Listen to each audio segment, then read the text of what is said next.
यदा यदा हि धर्मस्य ग्लानिर्भवति भारत। ये कहानी है विश्व के सबसे बड़े महाकाव्य की, जिसमें योग है, यथार्थ है, विवेक है, परमार्थ है, सत्य ज्ञान का दिव्य प्रकाश है, आध्यात्म का महाआकाश है। ये दर्पण है हर मन के विवाद का, दृश्य है आत्मा और परमात्मा के संवाद का, मानवता का होता है जिससे उद्धार। यही है सच्ची गीता सार, अंधकार से प्रकाश की ओर।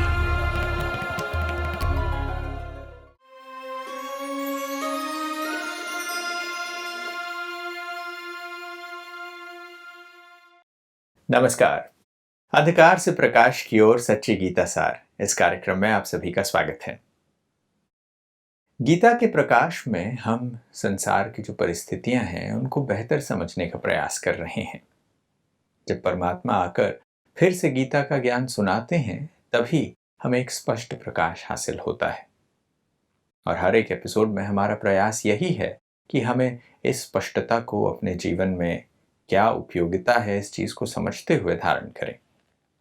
आइए आज के एपिसोड में भी कुछ ऐसे ही विषयों पर चर्चा करते हैं। हमारे साथ स्टूडियो में बातचीत के लिए ब्रह्मा कुमार बृजमोहन भाई हैं। भाई साहब, आपका स्वागत है। ओम शांति। आज जब हम अपने आसपास की दुनिया को देखते हैं तो हमें प्रकृति सहज जो चीजें दिखती हैं उसे देखकर कभी कभार लगता है, चिंता भी होने लगती है कि संसार किस गति की ओर जा रहा है।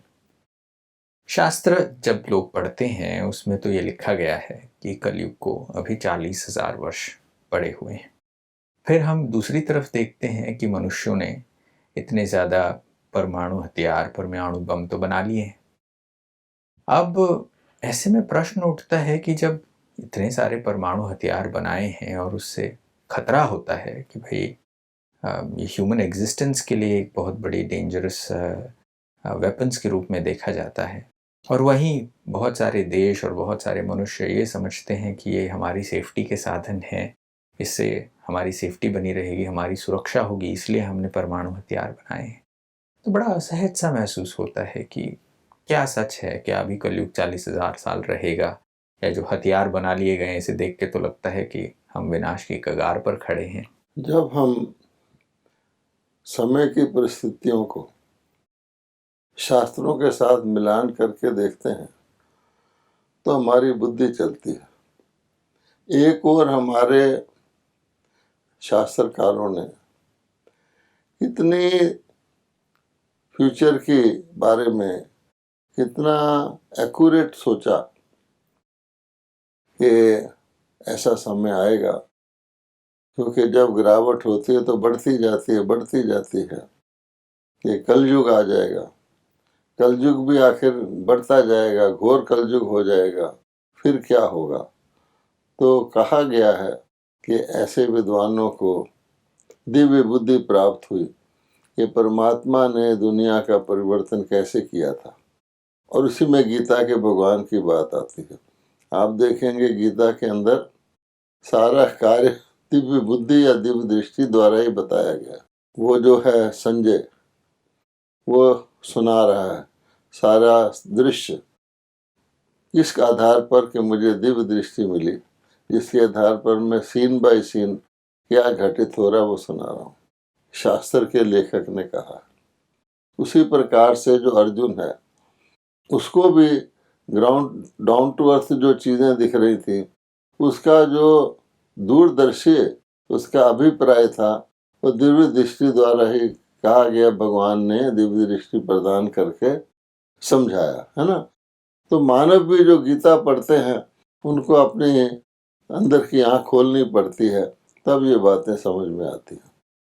तो ये तो हो गई बात फ्यूचर को जानने की। एक और तो ये जाना है, दूसरी ओर जो है कब हुआ समय के बारे में वो ऐसे अनुमान लगाए हैं जो आज फिर दोबारा सोचने पर व्यक्ति मजबूर होता। कहते हैं कि एक बादशाह थे, उन्होंने अपने राजकुमार को सोचा कि इसको अच्छी विद्या सिखाओ।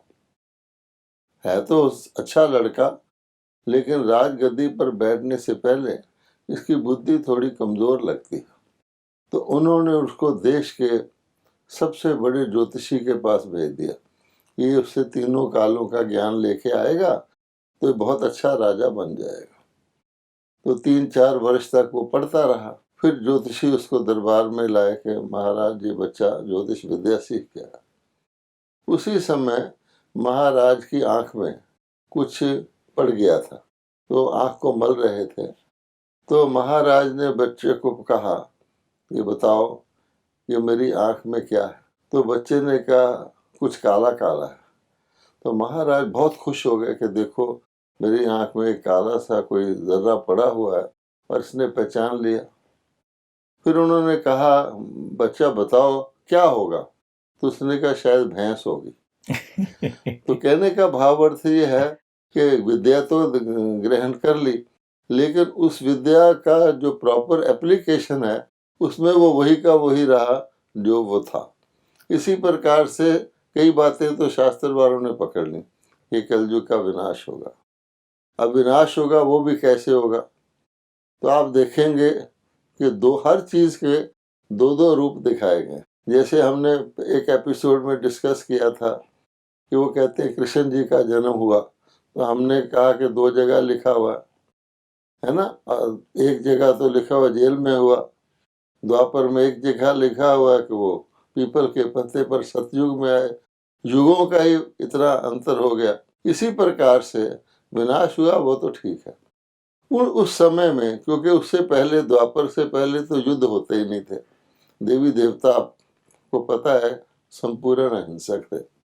उस समय जो युद्ध शुरू हुए तो बारूद भी डेवलप नहीं हुआ था, तो तीर कमान से युद्ध होते थे। तो उन्होंने उस अपने काल के अनुसार लिख दिया कि महाभारत का युद्ध तीर कमानों से हुआ। फिर ये भी एक जगह दूसरी बात लिखी हुई है कि यादवों ने अपने पेट से मुसल निकाले, जिससे उनके कुल का विनाश हो गया। पूरे कुल का ही विनाश हो गया, ये भी लिखा हुआ। अब जो प्रचलित है वो तो तीर कमान का युद्ध है। अब तीर कमान का युद्ध एक तरफ और सारी दुनिया की तबाही, जिसमें कोई बचा ही नहीं, कुछ थोड़े से लोग बचे, वो भी फिर गल मरे। अब इसका भी अर्थ नहीं समझते, लेकिन कहने का भाव ये है, जो मूसल का लिखा हुआ है, तो आज की परिस्थिति में आप देखेंगे तो तीर कमान तो का युद्ध तो गिना ही नहीं जाता। तो मूसलों का युद्ध जो है, बिल्कुल एग्जैक्ट शब्द उन्होंने लिखा हुआ है, पेट से मूसल निकाले। अब मूसल है मिसाइल्स, इतना एक्यूरेसी है, मिलता जुलता शब्द है। और पेट से निकाले, अब पेट का मतलब होता है बुद्धि, क्योंकि कहते हैं ना इसके पेट में कोई बात नहीं छिपती, अर्थात बुद्धि। तो बुद्धि से निकाले। और उस वक्त ऐसा दृश्य दिखाते हैं कि उनके पेट फूले हुए थे। किसी ने पूछा इसमें क्या है ना, आदि आदि। उसने कहा इससे वो निकलेगा जिससे तेरे कुल का विनाश हो जाएगा। अब बात तो सिद्ध हो रही, दिख रहा। और हर व्यक्ति जिन्होंने बनाए हैं वो भी चिंतित है। 40,000 वर्ष की बात तो छोड़ो, जब कभी जरा सी हलचल होती है और कोई कहता है कि हम मुसलों से हमला कर देंगे, तो सारा विश्व नींद हराम हो जाती है कि सुबह आएगी कि नहीं आएगी। तो ऐसी परिस्थिति में यही है, ये परमाणु शस्त्र कितनी देर रखे जा सकते? वो समझते हमारे अपने बचाव के लिए हैं। बचाव का इतना बड़ा साधन है कि इसके आगे कुछ नहीं चल सकता। जरा से किसी को धमकी दो, हम परमाणु शस्त्र चला देंगे, सब शांत हो जाते हैं, ऐसा वो समझते हैं। लेकिन धीरे धीरे क्या हो रहा है, तो आप देखेंगे कि वो आवाज़ धमकी की और निर्भयता की बढ़ती जा रही है। एक चीज़ होती है जिसको हम मजबूरी कहते हैं, हेल्पलेसनेस कहते हैं। किसी को बहुत दबाया जाए तो अपना विनाश करके नहीं सोचता, वो सोचता फिर होने दो विनाश। ऐसी स्थिति भी आ जाती है। तो ये धमकी पहले तो और तरह से लोग लेते थे, अब धीरे धीरे तो ऐसा लगता है वो किसी वक्त भी कोई चला सकते हैं। और किसी की बुद्धि में ज़रा सा फेर आ जाए या कोई मिस्टेक से ही चला दे तो हो सकता है। तो ये तो जो हम समझते हैं कि जो महाभारत कही गई थी, जिस आबादी कितनी है, 800-900 करोड़ आबादी के शरीरों को छूटना है, और उसके लिए तो नेचुरली कोई ऐसे ही अस्त्र शस्त्र चाहिए। ये बात तो स्पष्ट होती है, गीता भी ये चीज़ कहती है कि विनाश काले विपरीत बुद्धि। और आज हम ऐसी परिस्थितियां देखते हैं जहां हम सुरक्षा के लिए अपने परमाणु हथियार ये सोचते हैं, मगर वो एक्चुअल में एक दूसरे को भयभीत करने के लिए और एक ऐसी कगार पर लाने की बात हो गई है जहां पर हर कोई इनसिक्योर है। और जैसे आपने कहा, कुछ भी थोड़ी सी भी कोई ऐसी परिस्थितियां होती हैं तो सभी लोगों की नींद हराम हो जाती है और ही चिंता का विषय बन जाता है। यानी आप इसको गौर से देखिए, जिसको तमोगुण कहते हैं। तमोगुण बाय इटसेल्फ एक ऐसा गुण है जो सबसे कनिष्ठ है, ये अवगुण कहा जा सकता है, अवगुण। दूसरी बात कि कहाँ व्यक्ति जीव को इतना महत्व देता था, और कोई जानवर को भी नहीं मारते थे। हमारे यहाँ ऐसे ऐसे धर्म हैं जो मुंह पे पट्टी बांधते हैं कि किसी प्रकार का जर्म बैक्टीरिया भी जो है वो मर ना जाए। फूंक फूंक पर कदम रखते हैं, चींटियों को आटा डालते हैं। लेकिन धीरे धीरे धीरे धीरे मनुष्य को मारना, एक मनुष्य मर जाता था तो जितने कानून बने हुए देशों में बड़ा लंबा प्रोसेस था उसको, उसके मुजरिम को सजा देने का। दोनों तरफ देखते थे कि इसको सजा देनी है या नहीं, इंसानियत भी देखते थे और किसको मारा है। फिर आप देखेंगे कि ऐसे जुर्म के लिए फांसी की सजा दे देते। अब धीरे धीरे देखिए कैसा मोड़ आया है कि फांसी की सजा, ताकि दुनिया अन्यों को भी ध्यान रहे कि हम किसी को मारेंगे तो ये था, डेटरेंट पनिशमेंट था। अब इंसानियत के नाम पर, रहम के नाम पर, दया के नाम पर फांसी की सजा दुनिया में बहुत देशों में हटा दी गई है कि हमारा क्या हक है किसी की जान लेने का। हम किसी को जान दे नहीं सकते तो ले क्यों? लाइफ इम्प्रिजनमेंट दो, जिंदगी भर उसको भोजन कराते रहो सरकार की तरफ से, लेकिन उसको फांसी की सजा नहीं दो। बहुत rare of the rare case में आज भी फांसी की सजा गिनी जाती है। लेकिन आप देखिए, एक इंसान के लिए इतना मुकदमा चलता है। धीरे धीरे मनुष्यों ने थोड़ा बहुत मारना शुरू किया, फिर युद्ध होने लगे। अब युद्ध में वही इंसान जो मनुष्य के जीवन की इतनी वैल्यू करता था, उन्होंने बकायदा तौर पे सेनाएं रख ली, और उसमें कोई देशभक्ति आदि का सवाल नहीं है। तो केवल अपनी रोजी रोटी के लिए लोग फौज में भर्ती होते हैं और उम्मीद करते हैं कि लाइफ लॉन्ग जिंदा रहेंगे, लड़ाई नहीं होगी। लेकिन जब उनको मजबूरी से जाना पड़ता है, आप उनकी तस्वीरें देखिए, उनके घर में जो कुछ होता है देखिए, आकाश तक आवाज जाती है चिल्लाने की, रोने की, दुख की। अब धीरे धीरे क्या हो गया, यानी अब तो ये हो गया है कि जिसको कहते हैं इंसानियत या दिल की रहम दिली है ही नहीं। परमाणु शस्त्र, जिससे उनको पता है कि परमाणु शस्त्र छोड़ने से कुछ भी नहीं बचता। जितनी सदियों की कोई देश बसे होते हैं, सेकंड में तबाह हो जाते हैं, और उसका फ्यूचर कितना भयानक है, फिर भी बनाए जा रहे हैं और चलाने के नजदीक आ रहे हैं। तो कहाँ व्यक्ति देवी संपदा और कहाँ आसुरी संपदा इसको कहा जाता है। किसी प्रकार का कोई रहम तरस कुछ है ही नहीं, और अपने प्रिंसिपल्स भी नहीं रहे। हर व्यक्ति, किसी का भरोसा नहीं है कि वो आपका साथ देगा, ऐसा कुछ नहीं है। मौका देखकर उस परिस्थिति में जो होना है, मित्र दुश्मन बन जाएगा, दुश्मन मित्र बन जाएगा, आपके मददगार तमाशा देखना शुरू कर देंगे। ऐसी यानी भयंकर इंसानियत की स्थिति देख करके व्यक्ति हैरान ही होता है। प्रश्न उठता है कि जब हम इन परिस्थितियों में हैं और हमारे आंखों के सामने परिस्थितियां साफ नजर भी आ रही हैं, तो कभी कभार चिंता भी होती है और लोग सोचने भी लग जाते हैं कि इसका परिणाम क्या है, आखिर क्या आउटकम निकलेगा इस चीज से। यानी व्यक्ति सोचता है इतना जुल्म क्यों? हे भगवान कह देते हैं, हम तो प्रेयर में कहते ही आए हैं कि भगवान सद्बुद्धि दे, और विनाश काल विपरीत बुद्धि से आता है। और विनाश काल में ही आप देखेंगे व्यक्ति के अंदर रिपेंटेंस आता है, जागृति आती है कि वो इसको देखकर कुछ अलग सोचे कि जिस तरफ ये दुनिया जा रही है वो मेरे काम की नहीं चीज़ है, वो दुनिया अलग होनी चाहिए। तो विनाश काल प्रीत बुद्धि भी कहा गया और विनाश काल विपरीत बुद्धि भी कहा गया। एक ही चीज से दो व्यक्तियों को दो प्रकार की प्रेरणा मिलती है। एक है कि मार डालो और दूसरा है कि इससे बिल्कुल परे हट जाओ, न्यारे हो जाओ। आपने पूछा कि आखिर इसका परिणाम क्या होगा। अब आप देखिए कि किसी चीज को लिमिटेड बुद्धि से कोई देखता है तो वो तो यही सोचता है कि खराब को खराब कहना ही पड़ता है और भयानक को भयानक, विनाश को विनाशी कहना पड़ता है। लेकिन दुख और सुख, अच्छा और बुरा, गर्मी और सर्दी, इससे ऊपर उठ के कोई देखे। क्योंकि खास बात भगवत गीता में यही लिखी हुई है कि योगी वो है जो इन सब चीजों से ऊपर उठ जाए, जिसका मतलब जो इन चीजों की पारदर्शिता से इनके पीछे क्या है वो देख सके। इसीलिए कहा जाता है कि सफलता, गीता के अनुसार सफलता की परिभाषा क्या है।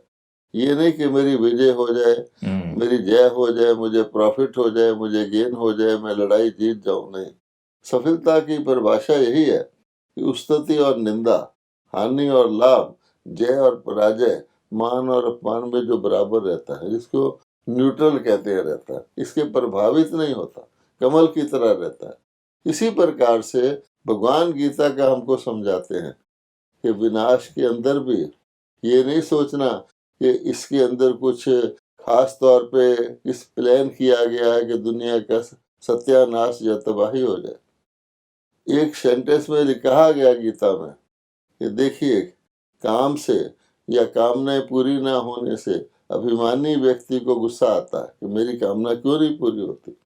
गुस्से, क्रोध से उसकी बुद्धि का नाश हो जाता है, फिर वो अच्छा बुरा नहीं देखता और उससे सर्वनाश हो जाता है। ये इतने सेंटेंस में सारी बात कही गई है। अब भगवान कहते हैं कि नहीं, एक फसल, क्रॉप बोई जाती है कुछ पाने के लिए, उसको अच्छी तरह पाला पोसा, उसको अच्छी तरह बड़ा किया जाता है, लेकिन जब वो फसल पक जाती है, अब उसने जो देना था दे लिया, उसके बाद क्या होता है, उसको कटना होता है। क्योंकि जब तक उस फसल को काटेंगे नहीं तो नई क्रॉप नहीं उग सकती, और वही क्रॉप तो उग चुकी, अब उसका दोबारा बीज डालेंगे वो मौसम नहीं है। इसीलिए भगवान ने गीता में स्पष्ट कहा है कि रजोगुण है तो तमोगुण नहीं है, तमोगुण है तो सतोगुण नहीं है, ये टर्न बाय टर्न आते हैं। तो जो ये विनाश है, it is a blessing in disguise, ये एक प्रकार का वरदान है, पर्दे के पीछे इसमें कल्याण छुपा हुआ। वो भगवान समझाते हैं कि देखो, दुनिया के अंदर जितनी प्रॉब्लम्स आज हैं, समस्याएं हैं, वो जनसंख्या वृद्धि के कारण एक बहुत बड़ी समस्या है। अगर हम अस्वच्छता लें, अगर हम चीज़ों का अभाव लें, कई प्रकार के क्लैश लें, भिन्नता लें, लोगों के अंदर डिफरेंसेस लें, सबका कारण जनसंख्या वृद्धि है। अब इसको तो कोई रोक नहीं सकता। मनुष्यों ने लाख यत्न कर लिए, लेकिन जनसंख्या तो बढ़ती ही जा रही है। तो हर एक के ऊपर चिंता है। अगर मान लीजिए जनसंख्या आधी हो जाए जितनी आज है, तो नेचुरली सबके पास चीज़ें डबल हो जाएंगी। अच्छा, और जनसंख्या अगर सतयुग जितनी हो जाए, जिसको हम कहते हैं 9 लाख से शुरू हुआ था, 33 करोड़ तक देवता चले थे, तो कितनी प्लेंटी आज भी हो सकती। हाउसिंग की शॉर्टेज होगी, या कोई मल्टी स्टोरी बंगले बनाएगा, नहीं। और इसी प्रकार से आज लोग जो महंगाई से तंग हैं, महंगाई के हिसाब से भी अगर आप देखें, आज सरसों का तेल जो कॉमन चीज है 220 रुपए किलो बिक रहा है, लीटर बिक रहा है। यही सरसों का तेल 1 साल पहले 100 रुपए था। जब मैंने जॉब किया था 1957 में 2 रुपए था, और 57 की उससे पहले क्या होगा, और उससे पहले क्या होगा, तो कीमत होगी इसकी, साधारण चीज है। इससे आप देख सकते हैं कि प्लेंटी, और जिसको हम कहते हैं कि दुनिया में प्रॉस्पेरिटी आ जाए, सब खुश रहे, कोई अभाव ना हो, लोग आज भूखा रह के भी कई जी रहे हैं, खत्म हो जाएगा। इसलिए भगवान कहते हैं। और फिर आत्माएं, चलो आबादी भी बढ़े, कौन सी आत्माएं हैं जो दुख ही दे रही हैं, जो नेगेटिव ही सोच रही हैं, अच्छी चीज को बिगाड़ ही रही हैं। इसी का हम कहलाते हैं हम पढ़े लिखे हैं, हम कहलाते हैं हम साइंटिस्ट हैं, हमने इंटरनेट बना लिया, हमने स्पेस बना लिया, दुनिया का क्या हाल कर दिया। टोटल दुनिया को आर्टिफिशियल कर दिया हमने। यही किया कि नहीं किया? तो यही कहा जाता है, सिख धर्म में कहा गया है, बहुत सियानप जम का भय व्यापे, कि जब आदमी बहुत समझदार हो जाता है अपनी मौत खुद ले आता है। कहते हैं ना, जब चींटी की मौत आती है उसके पर निकल आते हैं। जो धरती पर चलने वाला इंसेक्ट है उड़ने लगता है। जब गीदड़ की मौत आती है तो शहर की तरफ भागता है। इसी प्रकार से अपनी ही मौत, जैसे कि कहा गया कि यादवों ने अपने पेट से मुसल निकाले मनुष्यों ने, और अपने मनुष्य जाति का विनाश कर लिया। तो ये ब्लेसिंग इन डिसगाइज है, गौर से देखेंगे। और ये परमाणु शस्त्र ही हैं जिनके द्वारा इस प्रकार का अगर विनाश हो जाए, लोगों के शरीर छूट जाए, उसमें पोल्यूशन नहीं होगा। उस प्रकार का पोल्यूशन होता वो जल्दी खत्म हो जाएगा। वरना आप देखिए, डेड बॉडी से ओशन भर जाते और उससे कितनी खराबी पैदा हो जाती। तो भगवान कहते हैं अग्नि जो होती है वो शुद्ध करती है। अग्नि किसी खराबी को खत्म करके खुद खराब नहीं होती। अग्नि में आप कुछ डाल दो उसका रूप बदल देगी, पर अग्नि अफेक्टेड नहीं होती। पानी में कपड़ा धोगे पानी मैला हो जाएगा, अग्नि में डालोगे कपड़े का रूप बदल जाएगा, अग्नि वैसी रहेगी। तो भगवान ने ड्रामा के अनुसार बताया है ऐसा समय आता है। ये एक बहुत कल्याण की बात है। इससे सब पापी पाप करना खत्म बंद कर। जब शरीर नहीं रहेगा तो पाप कैसे करोगे? और पाप इतना बढ़ गया है, इसको आप किसी भी सिस्टम से ठीक नहीं कर सकते। पाप मैंने दूसरे को दुख देना। तो भगवान कहते हैं मैं पाप का नाश करवाने आता हूँ। फिर बाबा कहते हैं जो लोग क्लेम करते रहे हम दुनिया को ठीक कर देंगे, हम ठीक हो जाएंगे, जिसको साधु वर्ग कहा जाता है या धार्मिक लोग कहा जाता है, भगवान कहते हैं मैंने कह दिया था कि साधुओं का भी उद्धार मैं करता हूँ।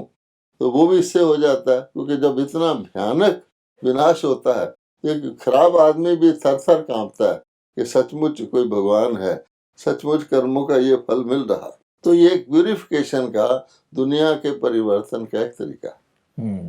ये बात तो स्पष्ट होती है कि इन परिस्थितियों को जब देखते हैं तो लगता है कि हाँ, ये तो हमारे समझ के बाहर की चीज़ें हैं।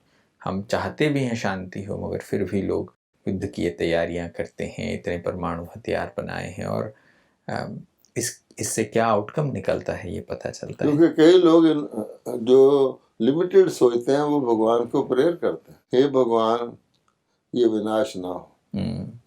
जब ब्रह्मा कुमारी ने कहना शुरू किया था कि दुनिया अब कलयुग का अंत होगा, सतयुग आएगा, ब्रह्मा कुमारी सिर्फ एक बात नहीं कहती थी कलयुग का अंत होगा, सतयुग आएगा, उसके लिए कलयुग का अंत होगा। जब ब्रह्मा कुमारी शुरू हुई थी उस समय एक पहला एटम बम भी नहीं बना था, और लोग हंसते थे ऐसे आप कैसे कहते हैं, और कहते थे आप ऐसा अशुभ नहीं बोलो, ऐसा सोचते थे। लेकिन वो छोटा सा बम बनते बनते 80 साल में अब देखिए कहाँ पहुंच गए। परमाणु ही परमाणु है, और उसको और बढ़ावा देने के लिए इसके कुछ सदुपयोग भी बता दिए गए हैं कि इससे बिजली पैदा होती है इत्यादि इत्यादि। हर चीज़ के अंदर कोई टेम्पटेशन होता है। लेकिन अब आप देखिए कि भगवान कहते हैं कि ये परमाणु जो है ये ही एक नई चीज़ का आगाज करेगा, और वो बहुत इम्पोर्टेंट है कि भगवान कहते हैं यही स्वर्ग के द्वार खोलेगा। कहा गया है काम क्रोध लोभ नरक के द्वार है। तो भगवान कहते हैं पापियों को और इन पापों का नाश होने से नरक के द्वार बंद हो जाएंगे, स्वर्ग के द्वार खुलेंगे, और जिसमें देवी देवताओं का राज होगा। इसको अगर आप इस परिप्रेक्ष्य में देखें तो बहुत अच्छा एक अपॉर्चुनिटी है व्यक्ति के सच्चे स्वर्गवास होने की। जब वर्तमान परिस्थितियां ऐसी हैं तो प्रश्न उठता है कि गीता के भगवान क्या संदेश देते हैं मनुष्य आत्माओं के लिए, उन्हें क्या करना है। अब देखिए, नॉर्मली भी जब किसी व्यक्ति की मृत्यु होती है, मृत्यु शैया पर पड़ा होता है, उसके अपने सगे संबंधी क्या संदेश देते हैं, और उस समय उनका कोई धर्म गुरु या उनका पुरोहित होता है, वो क्या संदेश देता है कि देख तू मृत्यु शैया पर है, दम तोड़ने वाला है, आखिरी दम पर है, अब सच चीज से अपना मन हटा के परमात्मा को याद कर। यही कहते हैं ना, वो एक व्यक्ति को कहते हैं। जब हम सारा कुछ देख रहे हैं और ये बिल्कुल होने ही वाला है, तो गीता का भगवान क्या संदेश देते हैं कि बुराई को, पाप को, नेगेटिव थिंकिंग को खत्म करने का तरीका बताया हुआ कि मेरे से योग लगाओ। वो तो वैसे ही कहते हैं मृत्यु समय भगवान को याद करो, किसी को पता भी नहीं होता कौन भगवान है, उनकी बुद्धि भटकती है।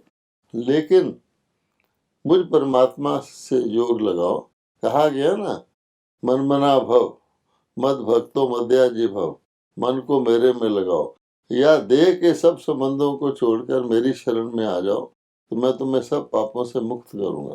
तो भगवान का यही संदेश है, पवित्र बनो, योगी बनो। इम्प्योरिटी, अपवित्रता, विकारों से ही ये नरक में आए हो। इस वक्त अपने मन को, अपने आत्मा को विकारों से मुक्त कर लो, और उसका तरीका है मेरे को लगातार याद करो। यानी मौत का वक़्त है, अब हमें वापस घर जाना है, अब हमें समेटना है। वह मुसाफिर तू फैलाना नहीं है, समेटना है। अब तेरी डेस्टिनेशन वो शांति धाम है। इस ख्याल से विदेही होकर के, अशरीरी होकर के, दुनिया से बिल्कुल न्यारे वैराग वृत्ति धारण करके कर्म करो। गीता में भी लास्ट योग लिखा हुआ है, उसका नाम है संन्यास योग। वैसे भी हम वानप्रस्थ अवस्था एक जीवन काल में भी कहते हैं, ब्रह्मचर्य, गृहस्थ, वानप्रस्थ और संन्यास। तो सन्यासी बनना एक प्रकार से, क्योंकि खराब चीज का त्यागना ही अच्छा है। और संसार आज ऐसी परिस्थितियों को देखते हुए ये कितना व्यापक संदेश है। समय इतनी ही इजाजत देता है, तो यहाँ बातचीत में हम विराम लेंगे। अगले एपिसोड में कुछ और विषयों के साथ फिर चर्चा जारी रखेंगे। आज आप आए, इसके लिए बहुत बहुत धन्यवाद। नमस्कार। ओम शांति। दोस्तों, कितनी स्पष्टता मिलती है हमारे आसपास की परिस्थितियां देखते हुए। चीज़ों को देख कर भी हम अनदेखा कर देते हैं, क्योंकि हमें लगता है कि अभी तो बहुत 40,000 वर्ष पड़े हैं। मगर गीता स्वयं कहती है कि विनाश काले विपरीत बुद्धि। मनुष्य ऐसी तैयारियां कर रहा है, उन तैयारियों को देखकर लगता है कि हम अपने ही नहीं, इस पूरे ही सृष्टि के विनाश की तैयारियां करते हैं। और परमात्मा आकर ये संदेश देते हैं कि ये वही महाभारी महाभारत के युद्ध का समय है, फिर से उस परिवर्तन का समय है, क्योंकि इस कलयुग के अंत के बाद सतयुग को फिर आना है और परमात्मा आकर यही कर्तव्य कर रहे हैं। आज के एपिसोड में बस इतना ही। आज जो बातचीत हुई उस विषय में आपको कुछ कहना हो, आपके मन में कोई प्रश्न हो, कोई क्लैरिफिकेशंस चाहते हो, तो स्क्रीन पर दिए हुए इस नंबर पर आप संपर्क करके पूछ सकते हैं। अगले एपिसोड में फिर मुलाकात होगी। तब तक के लिए नमस्कार।